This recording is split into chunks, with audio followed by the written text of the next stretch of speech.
ನಮಸ್ಕಾರ. ನಮಸ್ತೆ. ಬನ್ನಿ, ಪರಿಚಯ ಮಾಡಿಕೊಳ್ಳಿ. ನನ್ನ ಹೆಸರು ಶ್ರೀಹರಿ ಅಂತ.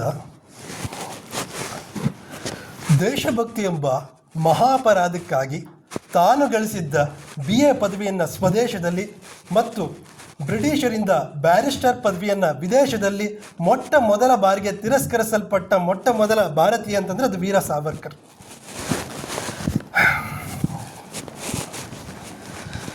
ಸ್ವರಾಜ್ಯವೆಂದು ಘೋಷಿಸುವುದೇ ಮಹಾಪರಾಧ ಎಂಬ ಕಾಲಘಟ್ಟದಲ್ಲಿ ಸಂಪೂರ್ಣ ಸ್ವಾತಂತ್ರ್ಯವೇ ನಮ್ಮ ಭಾರತ ದೇಶದ ಧ್ಯೇಯ ಎಂದು ಘೋಷಿಸಿದ ಮೊಟ್ಟ ಮೊದಲ ರಾಜಕೀಯ ಮುಂದಾಳು ಅಂತಂದರೆ ವೀರ ಸಾವರ್ಕರ್. ಸ್ವತಂತ್ರ ಸಮರದ ಗ್ರಂಥ ಬರೆದು ಬಿಡುಗಡೆಗೆ ಮುನ್ನವೇ 2 ರಾಷ್ಟ್ರದಲ್ಲಿ ತಿರಸ್ಕರಿಸಲ್ಪಟ್ಟ ಮೊಟ್ಟ ಮೊದಲ ಲೇಖಕ ಅಂದರೆ ಅದು ವೀರ ಸಾವರ್ಕರ್.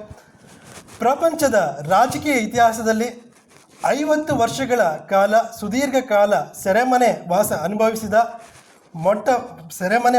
ಅನುಭವಿಸಿದಂಥ ಇನ್ನೊಬ್ಬ ರಾಜಕೀಯ ನಾಯಕ ಸಿಗಲಿಕ್ಕಿಲ್ಲ, ಅದು ವೀರ ಸಾವರ್ಕರ್. ಏನು ಯಾವುದಾದ್ರೂ ಒಂದು ಅನುಕೂಲ ಇದ್ದಾಗ ಮಾತ್ರ ನಾವು ಯಾವುದಾದ್ರು ಒಂದು ಗ್ರಂಥನೋ ಅಥವಾ ಒಂದು ಕಾವ್ಯನೋ ರಚಿಸೋಕ್ಕೆ ಸಾಧ್ಯ. ಸೆರೆಮನೆ ವಾಸದಲ್ಲಿದ್ದಾಗ ಯಾವ ಒಂದು ಅವರಿಗೆ ಅನುಕೂಲ ಇಲ್ಲದ ಅನಾನುಕೂಲ ಪರಿಸ್ಥಿತಿಯಲ್ಲಿ ಇವರು ಈಗಾಗಲೇ ಚರ್ಚೆ ಮಾಡಿದ ಹಾಗೆ ಗೋಡೆಗಳ ಮೇಲೆ ಕಬ್ಬಿಣದ ಒಂದು ಮೊಳೆನೋ ಸಲಾಕೆಯನ್ನು ಬಳಸಿಕೊಂಡು ಕಾವ್ಯ ರಚಿಸಿದಂಥ ಮಹಾನ್ ಕವಿ ಅಂತಂದರೆ ವೀರ ಸಾವರ್ಕರ್. ಇಷ್ಟು ದೊಡ್ಡ ದೇಶಭಕ್ತನಿಗೆ ಇಷ್ಟು ದೊಡ್ಡ ಅವರಲ್ಲಿದ್ದ ಹಿಂದುತ್ವದ ಪಹಾರಿ ಅಂತಂದರೆ ವೀರ ಸಾವರ್ಕರ್. ಎಲ್ಲ ಇಷ್ಟು ದೊಡ್ಡ ಇದಿದ್ದು ಕೂಡ ಇವತ್ತು ಎಲ್ಲ ಸ್ವತಂತ್ರ ಯಾರ್ಯಾರು ಹೋರಾಡಿದ್ರೋ ಅವರಿಗೆ ಒಂದು ಪಟ್ಟಿನಲ್ಲಿ ಸಾವರ್ಕರ್ ಬಗ್ಗೆ ಜಾಸ್ತಿ ಕಪ್ಪು ಚುಕ್ಕಿಯನ್ನೇ ಜನ ಇದು ಮಾಡ್ತಾರೆ. ಒಂದು ಸೇತುವೆಗೆ ಸಾವರ್ಕರ್ ಹೆಸರು ಇಡಬೇಕು, ಒಂದು ವೃತ್ತಕ್ಕೆ ಸಾವರ್ಕರ್ ಹೆಸರು ಇಡಬೇಕು ಅಂತಂದರೆ ತುಂಬ ವಿರೋಧಿಸ್ತಾರೆ. ಇದನ್ನು ನೋಡ್ತಾ ಇದ್ದರೆ ಏನೋ ಒಂದು ಈಗೂ ಜನ ಇದ್ದಾರೆ ಅನಿಸುತ್ತೆ. ಯಾಕೆಂತಂದರೆ ನಾವು ಸಾರ್ವಜನಿಕವಾಗಿ ರಸ್ತೆಯಲ್ಲಿ ಒಂದು ವಾಹನದಲ್ಲಿ ಹೋಗ್ತಿರ್ಬೇಕಾದ್ರೆ, ಒಂದು ಸ್ಕೂಟ್ರ್ನಲ್ಲಿ ಹೋಗ್ತಿರ್ಬೇಕಾದ್ರೆ ಜಾತಿ ಭೇದ ಇಲ್ಲದೇನೆ ಅಣ್ಣ ನಿನ್ನ ಸ್ಕೂಟರ್ ಸ್ಟ್ಯಾಂಡ್ ತೆಗೆದಿದೆ, ಅದನ್ನು ಸ್ಟ್ಯಾಂಡ್ ಇಂದ ನೀವು ಬಿದ್ದು ಪ್ರಾಣಕ್ಕೆ ಕುತ್ತು ಬರುತ್ತೆ ಅಂತ ಹೇಳಿ ಜಾತಿ ಭೇದ ನೋಡಲ್ಲ, ಅಲ್ಲಿ ಎಚ್ಚರಿಕೆಯ ಒಂದು ಇದಿದೆ. ಆದರೆ ಸಾವರ್ಕರ್ ವಿಚಾರದಲ್ಲಿ ಅವರು 50 ವರ್ಷ ನಮಗೆ ಇವತ್ತಿನ ಕಾಲಘಟ್ಟದಲ್ಲಿ ಹೆಡ್ ಮಾಸ್ಟ್ರು ಒಂದು ರೂಲ್ ದೊಡ್ಡಲ್ಲಿ ಹೊಡಿತಾರೆ ಅಥವಾ ಏನೋ ಒಂದು ಮೇಸ್ಟ್ರು ಹೊಡೆದ್ರು ಅಂತ ದೊಡ್ಡ ಪೊಲೀಸ್ ಸ್ಟೇಷನ್ಗೆ ಹೋಗಿ ಕಂಪ್ಲೇಂಟ್ ಕೊಡೋ ಮಕ್ಕಳು ಅವರ ಪೋಷಕರಿದ್ದ ಸಂದರ್ಭದಲ್ಲಿ ಅವ್ರು 50 ವರ್ಷಗಳ ಕಾಲ ಅಷ್ಟು ಅನುಭವಿಸಿದಾರಲ್ಲ ಅನ್ನೋದನ್ನು ಯಾಕೆ ಜನ ತಗೊಳ್ಳಲ್ಲ? ಇಷ್ಟಕ್ಕೆ ನಿಲ್ಲಿಸ್ತೀನಿ. Thank you.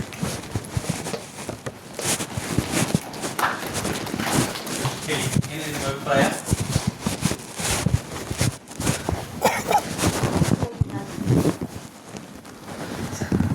ವಿಚಾರದ ಪ್ರೆಸೆಂಟೇಷನ್ ಅದು ಭಾಷಣಕಾರನಂತ ಇರಲಿಲ್ಲ, ಕನ್ವಿನ್ಸ್ ಮಾಡೋ ಥರ ಇರಲಿಲ್ಲ, ಒಂದು ನ್ಯೂಸ್ ಓದೋ ಥರ ಇತ್ತು, ಹಂಗಾಗೋದಿಲ್ಲ ಆಮೇಲೆ ಎರಡನೇದು ಒಂದಷ್ಟು ಟಾಪಿಕ್ ಅನ್ನ ಬೈಹರ್ಟ್ ಮಾಡ್ಕೊಂಡು ಬಂದ್ಬಿಟ್ಟಿದ್ದೀನಿ, ಅದನ್ನ ಪ್ರೆಸೆಂಟ್ ಮಾಡ್ಬಿಡ್ಬೇಕು ಅಂತ.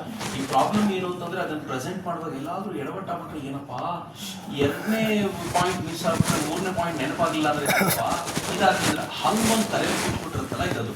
ಅದೇ ಏನಂತಂದ್ರೆ ನಾವು ಆ ವಿಚಾರದ ಮೇಲೆ ಆಳವಾದ ಜ್ಞಾನ ಇದ್ರೆ ಹಿಂಗಾಗೋದಿಲ್ಲ. ಯಾವಾಗ ಅದು ಕೊರತೆ ಇರುತ್ತೋ ಅವಾಗ ದಟ್ ಇಸ್ ದ ಪಾಯಿಂಟ್. ನಾವು ಓದ್ಕೊ ಬಂದಿದ್ರೆ ಆ ಪ್ರಾಬ್ಲಮ್ ಆಗೋದಿಲ್ಲ. ಆಮೇಲೆ ಸಂಬಂಧ ಇರಲಿಲ್ಲ, ನಾನು ಸಬ್ಜೆಕ್ಟ್ ನಮಗೆ ತುಂಬಾ ಮಾತಾಡ್ಲಿಕ್ಕೆ ಹೋಗಲ್ಲ, but body of the matter ವರ್ಕೇ ಆಗಲಿಲ್ಲ.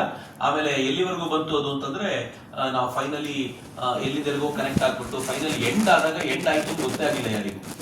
ನೋಡ್ಬೇಕು, 4 ಸೆಕೆಂಡ್ ವೆಯ್ಟ್ ಮಾಡಿದ್ರು, ಮುಗಿತಾ ಅಂತ ಗೊತ್ತೇ ಆಗಿಲ್ಲ. ಯಾಕಂದ್ರೆ ಸಡನ್ ಆಗಿ ಮುಗಿಸ್ಬಿಟ್ಟು ನಂದು ಆಯ್ತು ಸರ್ ಅಂದ್ಬಿಟ್ರೆ ಸರ್ ಮುಗಿದೋಯ್ತು ಸರ್ ಅಂತ. ಸೊ ಅದನ್ನ ಎಂಡ್ ಮಾಡುವಾಗಲೂ ಕೂಡ ಒಂದು ಸೂಪರ್ ಆಗಿ ಲ್ಯಾಂಡ್ ಮಾಡೋದಿದೆಯಲ್ಲ ಅಷ್ಟೇ ಇಂಪಾರ್ಟೆಂಟ್.